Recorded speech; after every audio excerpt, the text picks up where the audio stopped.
Hey everyone, I'm making this video to show off this deck that I've been playing a bunch since the new set has come out. I'm currently top 50 in Timeless with this deck, and I have a win rate of 76% over 46 games according to untapped.gg, which is pretty nuts. So I think the best way to share knowledge about this deck, and also share a bit about the Timeless format, the new Timeless format, since I've been playing so much, is to post a gameplay video where I just talk through all of my decisions.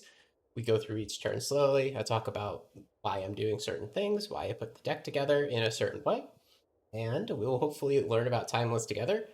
I will say, though, I'm absolutely open to suggestions from other people because this deck list is still a work in progress. I've changed this deck list pretty considerably since I first started posting about it day one of the new format, and some things like the sideboard are still going to change a lot as the meta settles, the format settles, as new discoveries are made. I've been thinking about this constantly. Like at work, I'm thinking about how to improve this deck and thinking about new Timeless. At the gym, I'm thinking about Timeless. Oh, it's taken over my life, and I've gotten a little gremlin mode with playing.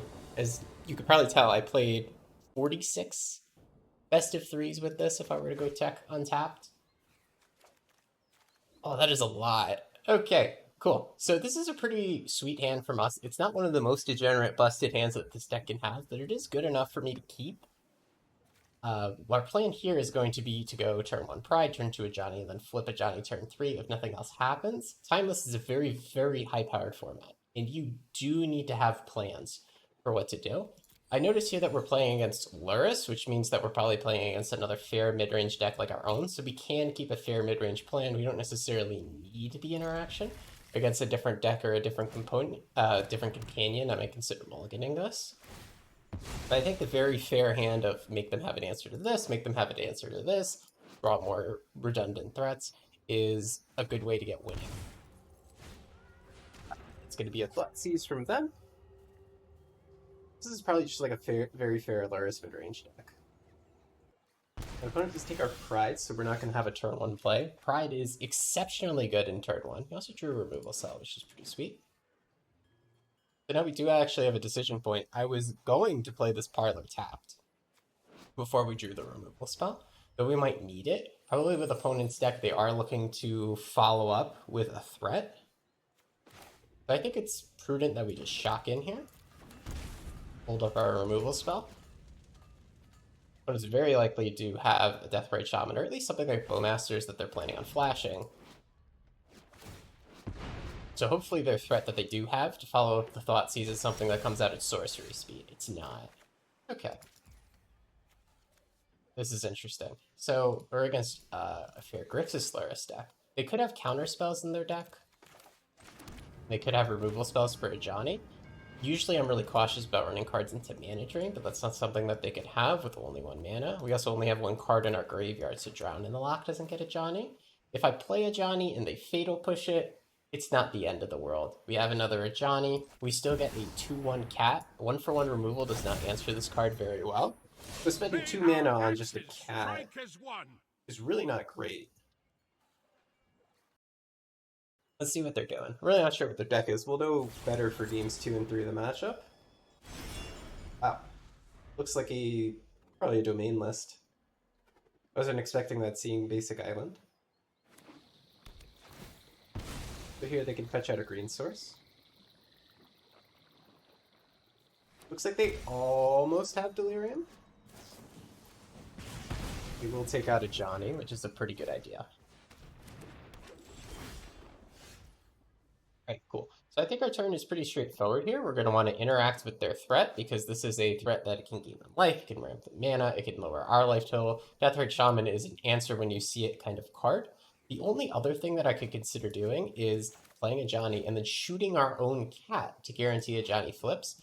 If we had a red permanent in play, which is relevant for the 0 ability, I would do that. Since we don't, I think we're just going to play more fair. I'm going to first just go to combat. I will first play a Johnny and put my fetch line. I do want a Johnny to flip if they decide to block. I'm pretty certain they won't.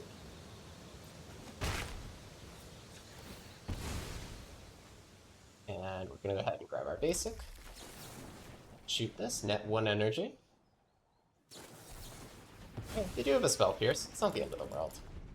This is a strong card, but it's not single-handedly beating us right now. I'm concerned about letting opponent get to do their thing, because they could always keep finding more removal spells, keep hitting our high-quality threats like a Johnny, leave us with nothing but a bunch of little cats, and then they'll eventually smother us in card advantage, because it's a blue deck. They are going to have better card advantage than us. We are going to run out of steam. What I've learned from playing this deck is that you have to play very fast. Otherwise, you do run out of steam against some cards. So right here, I'm going to attack with both cats. I'm going to see if they want to trade here. I would love a trade.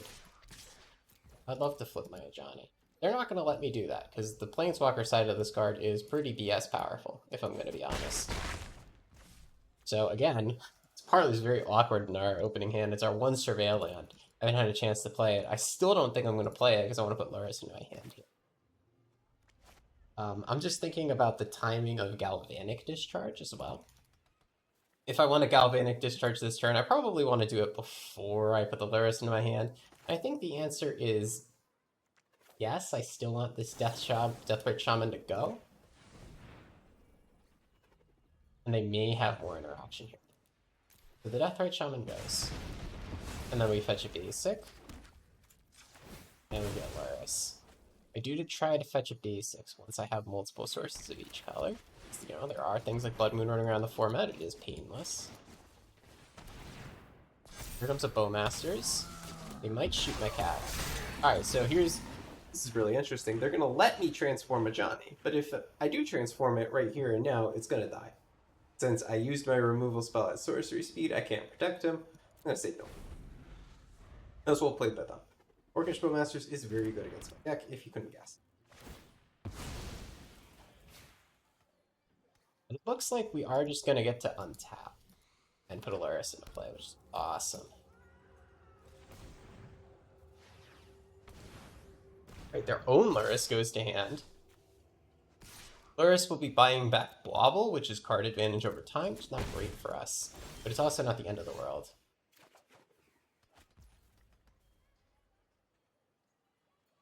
I'm going to begin this turn by attack. 2-1. I don't think opponent's keen on trading. They're not. I do have one more white basic in my deck. I have 2 plains and a mountain. I like to keep my life total up, so I'm going to fetch that out. I'm going to play this. We're going to Legend Duel our Johnny for the flip.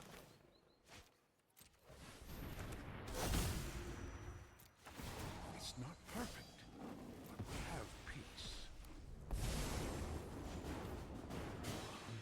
But we could actually +2 here, which is interesting. It would put a counter on our Lurrus as well. I think I am most interested in just going wide this turn. And then maybe next turn we could put a counter on everything.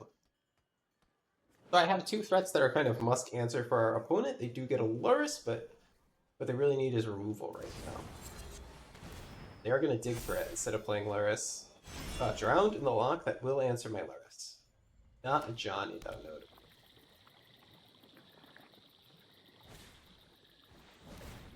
Unfortunately, our last 2 cards in hand are both face-up, and our opponent knows that we're kind of drawing dead. Or, well, we're not drawing dead, it's just that we have worthless cards in hand. Our hand size might as well be 0 right now.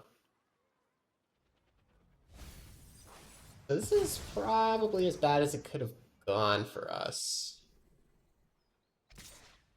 We're going to have to chump block here. I value the Ajani more than one of his tokens, of course.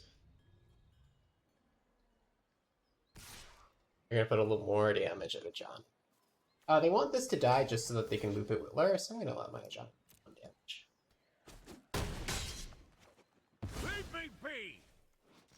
Sweet. Ooh, Ocelot Pride. That's interesting. Ooh, I'm leaning on plussing this. That would be interesting. Let's play our parlor and see what's on top. It would help inform my decision. Ah, a removal spell. Now that's good. That's for Lurrus. But what I think I should do is play this Pride and actually plus the Ajani here, and then we can attack. We could force a trade of that Dragon's Rage channel. Then Ajani would die. Just suboptimal. I'm just thinking of how I translate this into a win here. Because I do need 5 points of damage to go across the finish Not quite sure exactly how that's going. Ocelot Pride is always getting played. We still don't have a red permanent for a Johnny, which is unfortunate. Usually this deck doesn't struggle with this. I think we're gonna plus here. This makes it so that this is a lethal attack. And it incentivizes them to block. Fight together. Looks like they might spell with them mousing over my cats.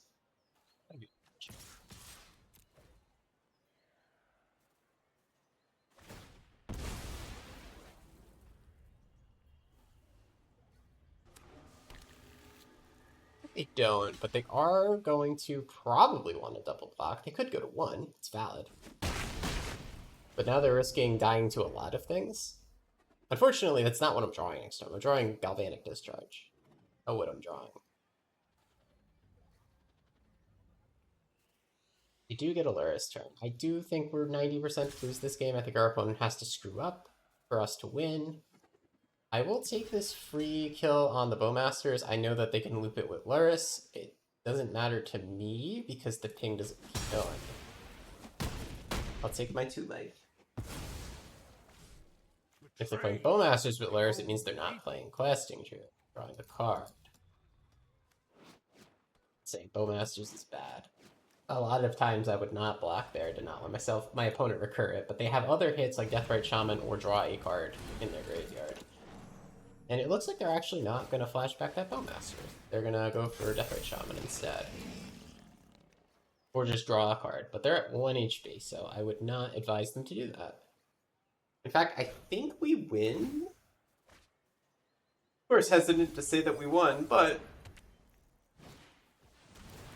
yeah, I think we win. So all that we need to do is shoot the Lurrus, and then our opponent goes to 0. I didn't think we were going to win this game. It turns out we did. It's tough to make the decision points. I don't know if our opponent made them all correctly, but I'll be honest. Yeah, they saw my top card, so they scooped. We're going to shoot the Lurrus, then we had lethal.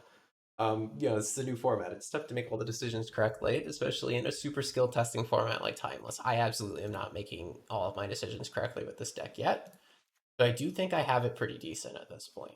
All right, so the sideboard is very much work in progress. We have more removal over here, of course. Swords to Plowshares, very powerful. Could bring it in this matchup. This is for unfair matchups combo. These 2 cards as well are also for if we need to shut down a specific card. In this matchup, this is a fair matchup, so I'm looking for more removal. I'm also looking for this power balance, which is the spicy Lurrus mirror match card I'm trying out. I don't know if this is good yet, so don't run to craft it. But the idea is everything in my deck costs 1 or 2, everything in their deck costs 1 or 2. We're very likely to random chance hit multiple cards off of this. So they can discard me and use removal spells on my creatures all they want, but they're going to have a difficult time interacting with this enchantment. I'm probably going to win off of that. So going second, I like to take Ragavan out against these Bowmaster style decks, because it's always tough to get Ragavan to do anything against these. And then I want to bring in at least 1 more removal spell, perhaps more. I'm not sure what the correct number of removal spells against these decks are. I'm not sure. I'm not sure if Ocelot Pride should stay in. That card is very, very good. I think all the rest of these cards are also quite good. Like there's arguments to maybe take out an Amulet or Ophelia, because it could be a little slow. I think we run it back as is right here.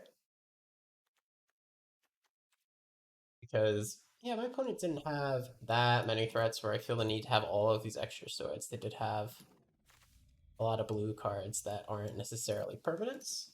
Let's go like this.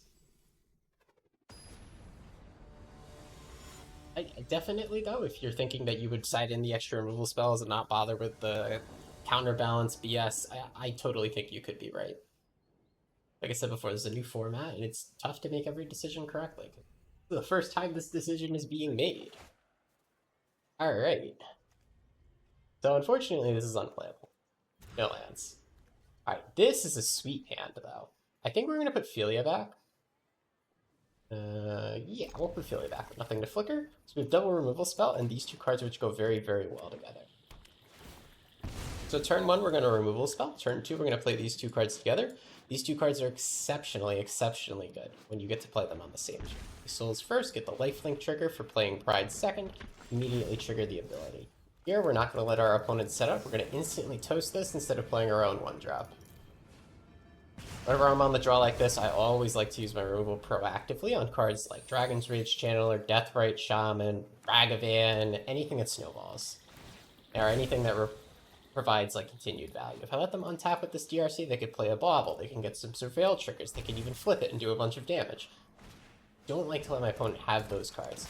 Now, here's an interesting one. Do I let them have the Inti? Because like I said, I have a plan for next turn. I want to play both of these, and I want to saturate both of my mana.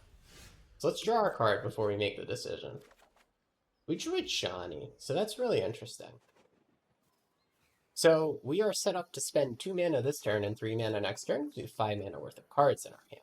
It's the question of what order do we want to do this in? Are we okay letting our opponent have an Inti for a turn?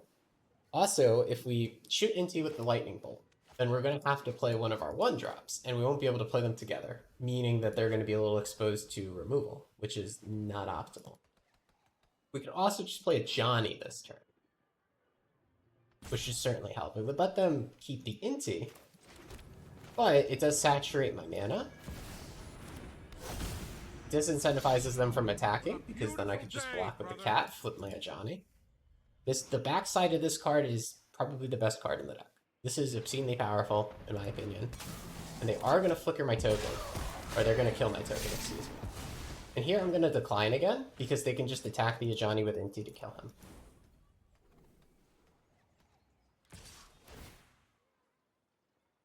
With Inti, I'm curious if they're going to discard. I don't know if they will, because they already used their mana. Get rid of a Shadow. Alright, so this card just goes away. They can't play it. That's a lot of threats from them. But what we can do is we can gain a bit of life. We could also Legend Rule our Ajani, but I'm not interested in that until I get a red permanent in play. We do have plenty of red permanents in the deck. We have Ragavan, Amped Raptor, Unstable Alien, and Power Balance. That's 15 cards. Oh no, I took the Ragavans out. You're right. 11 cards. Oh, like I said, you're right. I'm talking to myself. Alright. Guide of Souls, Ocelot Pride. Definitely the way to go here. And I think it's the Lightning Bolt for Inti, but there's also arguments that it is a Lightning Bolt destined for a Dragon's Rage Channeler. I think I'm just going to do this now at Sorcery Speed, because they could definitely have a Spell Pierce. They showed me that card before.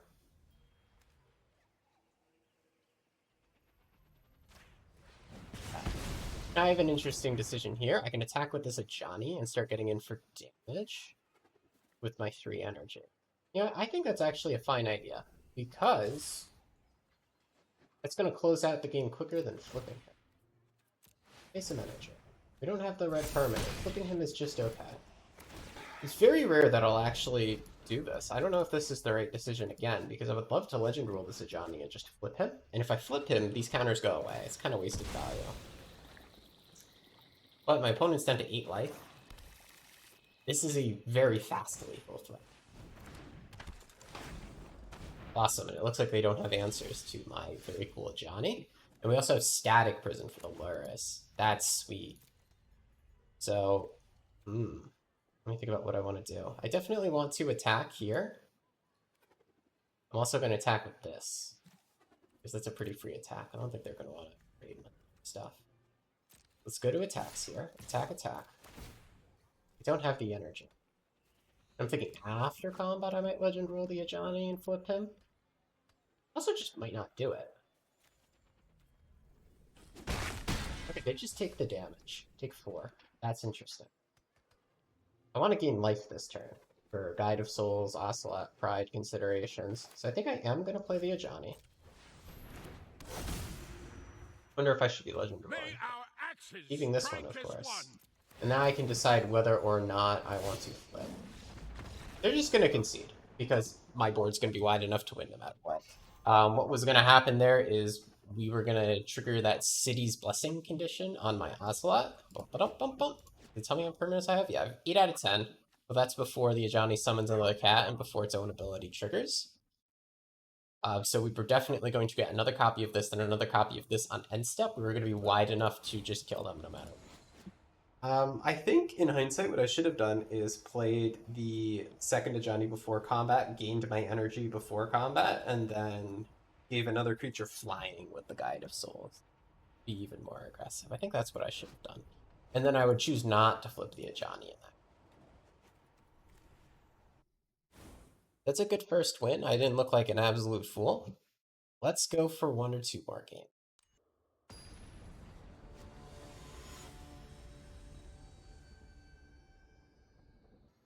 All right. How good of an opening hand is this? This is a pretty decent opening hand, though we are going second, which concerns me quite a bit. This is a hand that's going to present a turn 1 Ocelot Pride on the draw. She's not as good on the play, but this is a card that could snowball. And if it doesn't snowball, we have the backup plan of Philia Flickering Amulet a bunch for card advantage, which is fine for when we're going second. No companion here. I don't recognize my opponent. I don't know what they're playing. We're going to keep this. What I found with this deck is it's a lot faster than I expected, or at least winning games happen very fast, so I don't love relying on Amulet for slow hands, but when we're getting griefed, this will help us rebuild. We have a lot of redundancy in our hand. They probably take the Philia here, but I don't know, man. Or maybe they reanimate it, take both cats. Okay, reanimates here. They just take both of our aggressively staggered 1-drops so we don't snowball them. That's very understandable. Ah, a bolt. Fantastic. Alright, so I think I'm supposed to sorcery speed bolt this grief because they could have Not Dead after all as another card in their hand. I also have another reanimate. Thing is, if they had Not Dead after all, they would have used that proactively instead of reanimating, costing themselves life, right? Let's just pass here. I'm more interested in bolting a follow-up threat they might have, like a Deathrite Shaman, than just shooting this Grief. Grief by itself isn't going to do much. It's only a 3 power, that's not that much of a clock. Philia is going to clock them faster. Alright, looks like they had nothing. They might have a Bowmasters still, so I think I'm going to hold the bolt. I'm going to just fetch a basic here. And then I didn't need to fetch right then, but it's pretty telegraphed that I'm going to do the Philia flash in.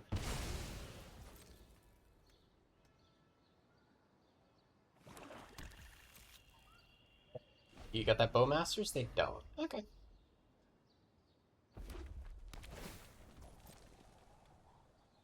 But you know what I could have done last turn instead of just flashing in Philia is play Guide of Souls Lightning Bolt. That was an option.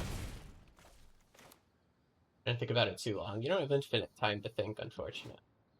A lot of sequencing things with Heckler still up in here. We're all still learning. Swamp cycling? Are we gonna swamp cycle reanimate? In that case, then we can maybe burn them out with lightning.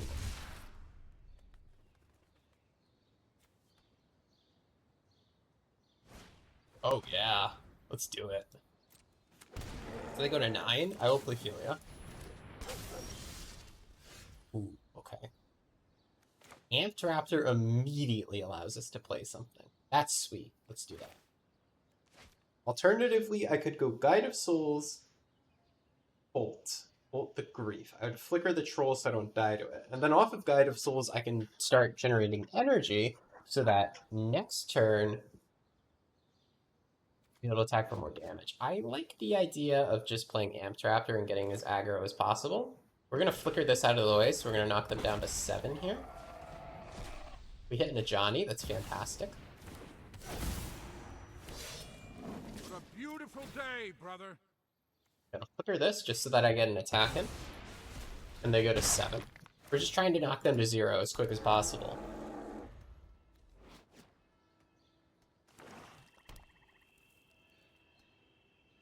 Alright, they're reading my cards. Yeah, we can take damage if they attack us. Like, we're gonna kill them in our next attack step. We have the 3 points of reach in our hand with Lightning Bolt.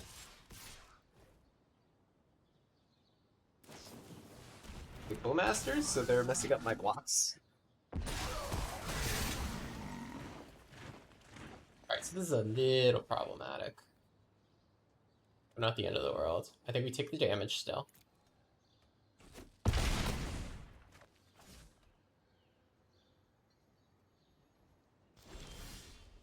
Oh, Static Prison. Okay, so Static Prison Bolt is lethal, right? Because I have 5 power, flicker this, Static Prison this, bolt you. Another Bowmasters beats us, but I don't think we get the luxury of playing around that. Either we are winning this turn or we're losing this turn based on the line I decided, 2 turns ago when I said, okay, let's just get our opponent to 0. Sweet.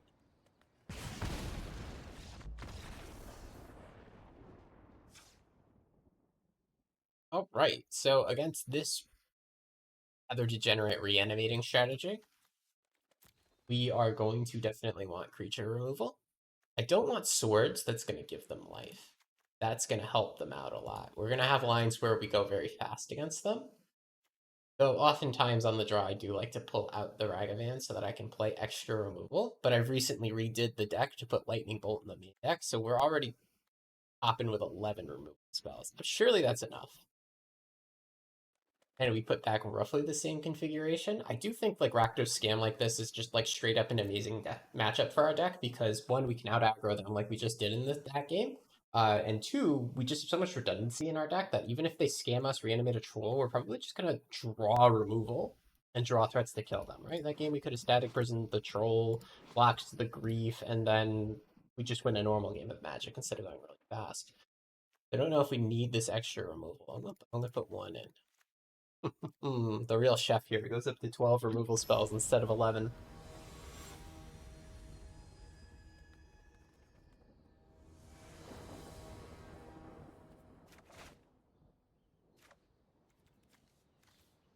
Alright. Interesting. So we're going second here. I don't know if I love this hand going second. We do have interaction. We don't have our second land. This is what I'm considering mulliganing. Ocelot Pride, good on the draw against Orcish Bowmasters. I don't like that my hand has 2 of it. What we do have are 2 removal spells. We also have Philia Amulet to start to claw back the value. I think we're going to keep this. This is rather sketchy. It's very on the fence about mulliganing it. I think mulliganing might have been correct.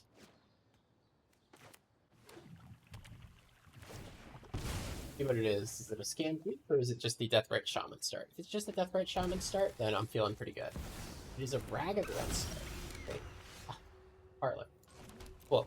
So we're going to discharge the Ragavan. Whenever you have the choice against a low toughness creature like Ragavan, you always want to use this discharge instead of a lightning bolt.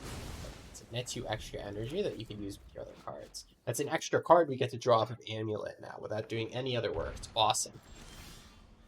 Alright, it looks like they have Orcish Bowmasters from that shock, so instead of playing my Ocelot Prides into it, I'm just going to flash out my Philia. There's an argument to maybe play 2 Prides, because they can't ping both of them. But now, just play our Philia. Oh, interesting. They don't have a Bowmasters. They're just screwing with me. Maybe they have Death Shadow in their deck? Let's see. Maple.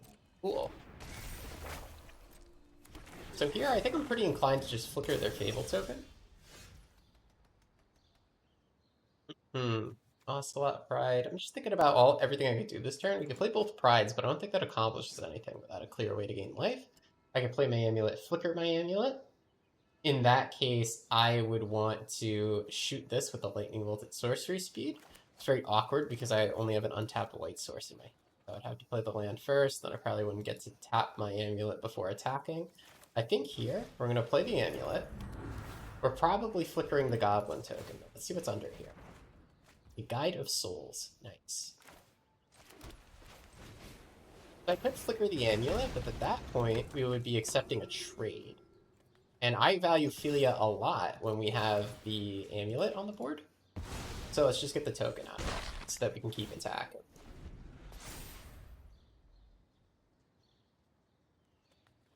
And next turn, we're going to be able to make more energy to get Philia flying. We're also going to be able to gain life for our Ocelot Pride. So our board is going to go crazy this turn.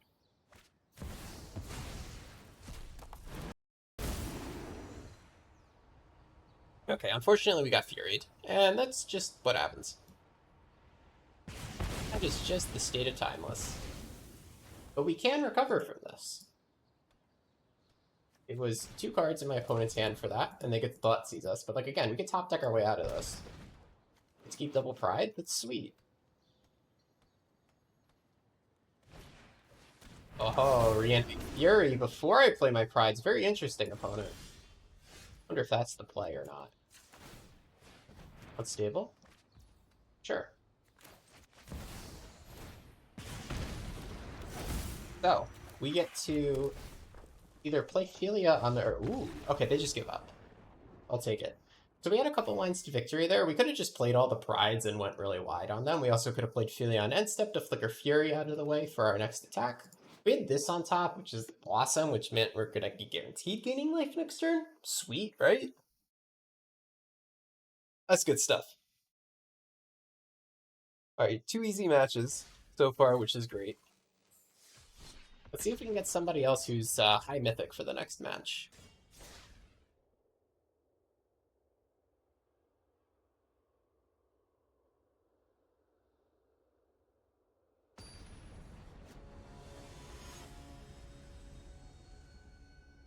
Alright, and it looks like got someone who's at least mythic. I had a couple matches earlier today where I kept facing people who were like top 100, top 200. It was pretty sweet. They were awesome games. This is an awkward hand because we don't have an untapped red source for our Reggie Man. We're still going to keep it. It's just going to be awkward.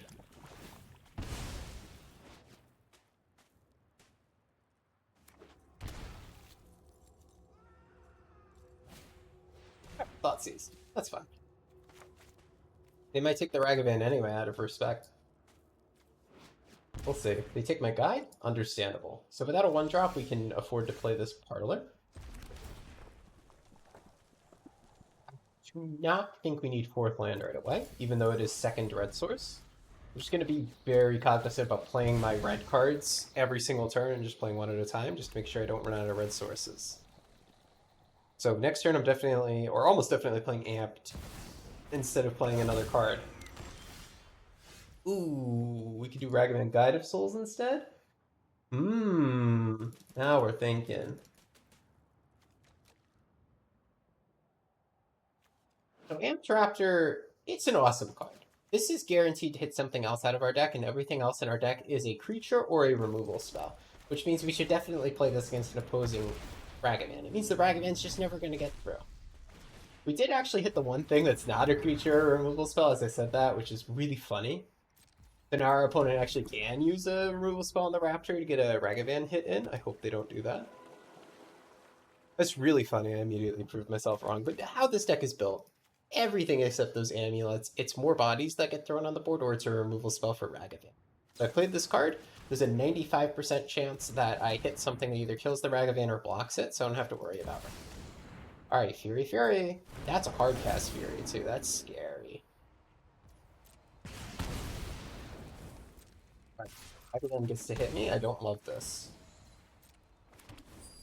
They hit my pride. Okay. They don't play it. Okay. My turn. Alright, we get our own monkey boy. I think we're going to begin by activating the amulet. Arid Mesa. We'll play it. This time we'll get a basic mountain. Enough white sources. Just kidding. Our basic mountain is gone. Exiled. When did that get exiled? Ragavan, maybe? I'm trying to remember. I don't know. I want to play here is Guide of Souls plus Ajani. Ajani is going to strongly disincentivize attacking. And hopefully we can gain a bunch of life and stabilize against this Fury and Ragavan. I would also trade any of these creatures for Ragavan if we got scammed again. Okay, we're just getting attacked, period. I think I'm good to take 6 damage and flip my Ajani here.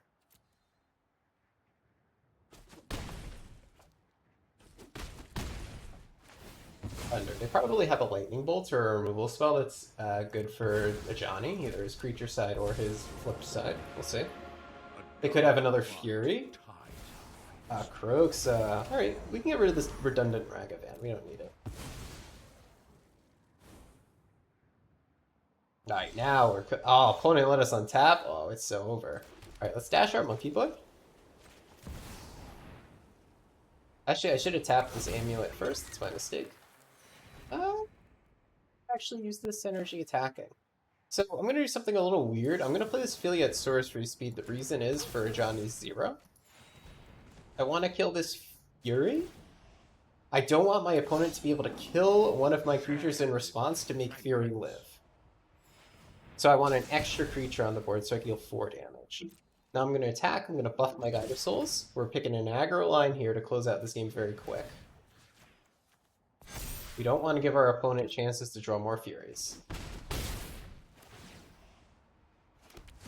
Did nothing?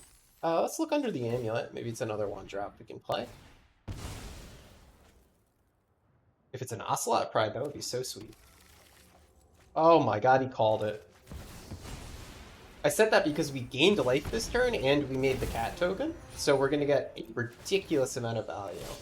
Look at that! Now that's the BS Guide of Souls plus Ocelot Pride draw that I was talking about, and you can like do that on turn 2 or 3. That's crazy. That's one of the more powerful things that this deck can do.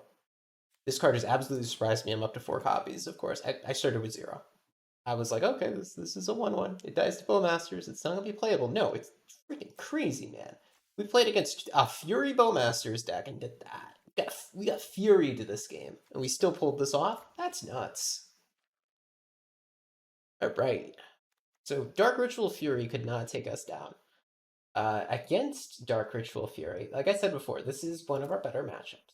We're playing against this kind of Scam Elementals. I think, in my opinion, by the way, if anyone wants to help me with the sideboard, the worst matchup is like controlling Scam Elementals in Bant colors, or maybe on that deck, the classic money pile that just goes bigger than this. I have no clue how to beat that matchup. Somebody please throw me a lifeline.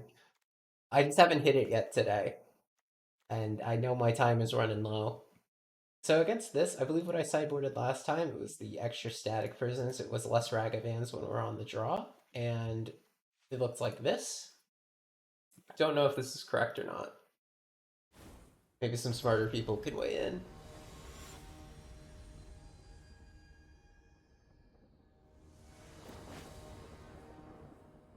Because like as a good matchup, right? And just like as a good matchup, I'm not building the sideboard for it, and playable sideboard cards to Scam Elementals. People talk about the new Bauble, Vexing Bauble, but what about when I'm on the draw and they scam it right now? Okay, there's a monkey. Interesting. Alright, I'm going to play my Ocelot Pride just because it actually blocks Ragavan favorably. Actually, I forgot I had a removal spell. The safest thing to do always is to just bolt the Ragavan, because pretty much all that their deck plays is Scam Elementals, Ragavan, Fable of the Mirror Breaker, removal spells, and Bowmasters. Bowmasters is a removal spell, you know? So it's very unlikely that this card survives. So I'm just going to shoot the Ragavan and take the 100% chance that I don't get hit by a Ragavan today. Alright, sweet. So now we get to do the busted turn 2 Guide of Souls Ocelot Pride play. We could also present a Ragavan instead and start threatening our opponent with that, but this is also really sweet. This lets the board go really wide really fast, and we can follow it up with an Ajani as well. Looks like removal is going to come through onto one of these. Okay, onto the Guide. Because I still do get my extra kitty cat. Our opponent has Delirium already, which is good for them.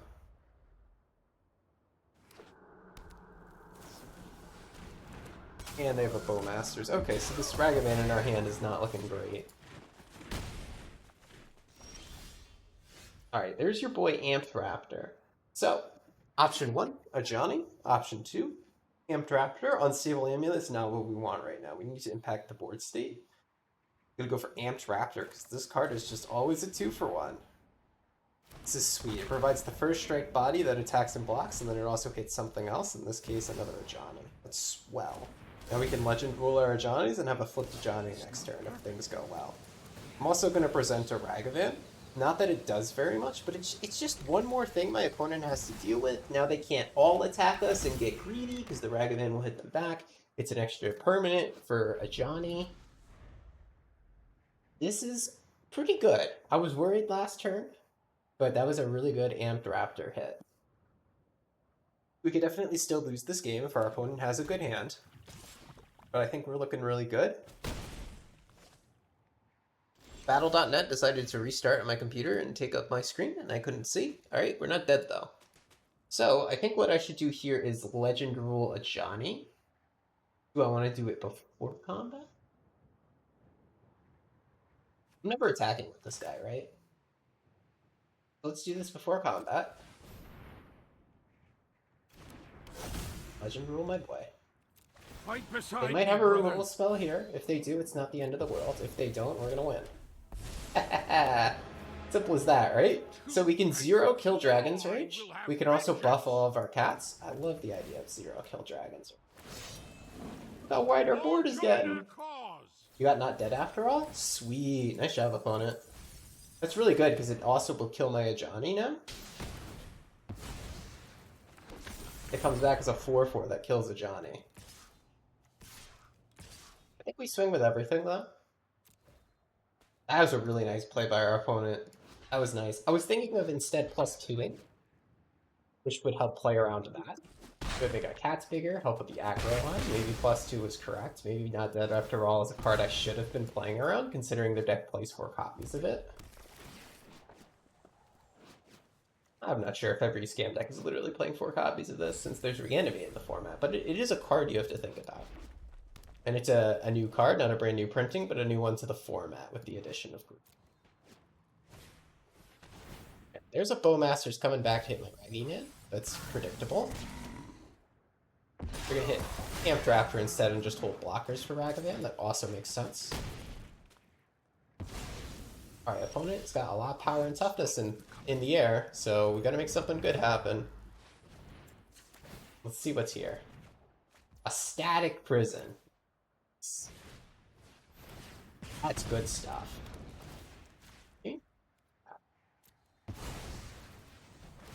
I will take 1 off of the roll. That's understandable. And I'm gonna hit you. They're not gonna trade both because they need to keep a blocker back to respect Ragavan for next turn. Thankfully, we don't need to top deck well here because we have an amulet, another amulet in play, 3 energy. We get to surveil anyway. Our opponent did have to top deck something here, and if they drew nothing, they probably lose. We get multiple top decks. We get the Parlor Scribe, we get our draw, we get the 2 amulet triggers. I will absolutely ping. And then I'm going to play this Amped Raptor. There's an argument to play Amulet first to get the extra ping damage in. Actually, I love that idea. Let's get some extra ping damage off the Amped Raptor. We can kill our opponent with pings this game if things don't go well. And there's an Ocelot Pride. Ping ping.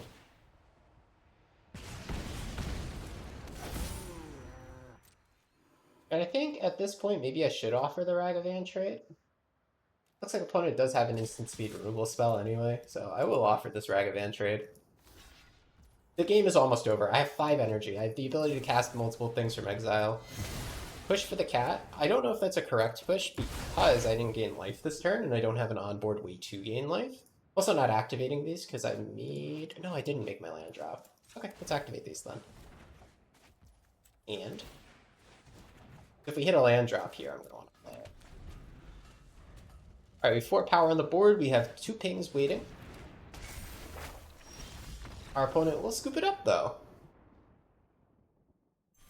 Awesome! Alright, that's a sweet video. That's 3 wins. That'll also keep the video under an hour. So, I'm happy to share this. I'll probably record a few more in the near future. Probably also do some write-ups on this deck because, hey, we're ranked 33 right now. That's pretty good. We're doing pretty good. I'm going to show the deck one more time. I'll also post a Mox Field that I'll try to keep updated, but here's the deck. Oh, yeah. Here's the deck. The sideboard, like I said, I might change this completely. Like, really not sure. A lot of the matchups we played, we played Scam, we played a Lurrus deck. We played things that I'm not sideboarding that much against. A lot of these cards in here are for other really tricky matchups. Yeah, I'm considering a lot of things for the sideboard, so I'd love to hear ideas. Like, for example, today I played against Self-Mill, where they had Blue Flare and cards like Orc Amoeba that were free. And I was like, damn, I got nothing for this. I beat them anyway because I think this deck's card quality is higher than theirs, which is one off of that. But maybe I need a 0 mana graveyard hate spell.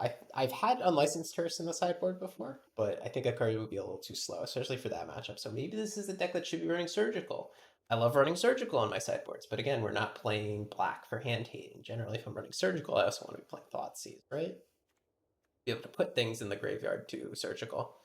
So there's a lot of things to consider. I've talked to people about this deck, and speaking of Thoughtseize, some people even said, "Hey, why not Mardu? Why not play the Thoughtseize? Play Juggernaut Peddler." Which is, of course, interesting because we do have some flexible slots here. You could convince me to maybe cut the Ragavan. Not really. Having 12 banger one drops is really good. You could convince me to maybe cut the bolts or the static prisons from the main. Maybe you could convince me that I feel yeah, yeah. Like, be hard to convince me at this point. This card's baller. But there's a lot of room for innovation with this deck. Like actually, one thing I just redid was the mana base. I used to have 4 Aether hubs. Now we don't. Now we have a whole 8 fetches and a Surveil land and Den of the Bugbear. We also used to be playing Dragon's Rage Channeler, right? Dragons with an apostrophe, please. Dragon's Rage Channeler, and we were playing this with the Bobble. But then we ended up cutting those 8 cards so I can play all 4 copies of Ocelot Pride and then more removal in the main deck. And the deck's been doing amazing since I made that change. Even though traditionally Bobble is super good with Lurrus, right? You want Bobble in your Lurrus deck. You want this card? I don't know. I enjoy the density of threats and removal here. This is another card to consider for the sideboard, Vexing Bobble, but we'll have to let the meta settle before we decide on it. I'll definitely post more like this. I want to hear people's thoughts. I want to hear ideas that we have for how to tweak the main deck, how to do the sideboard at all, because like this is a very rough draft. And as we saw in the video, I maybe did 3 cards a match, which is to use the sideboard a little bit more. I know a lot of these things are for unfair matchups, and we just didn't happen to hit unfair matchups today. But I'll stop babbling. That's it for the video. Thanks for watching.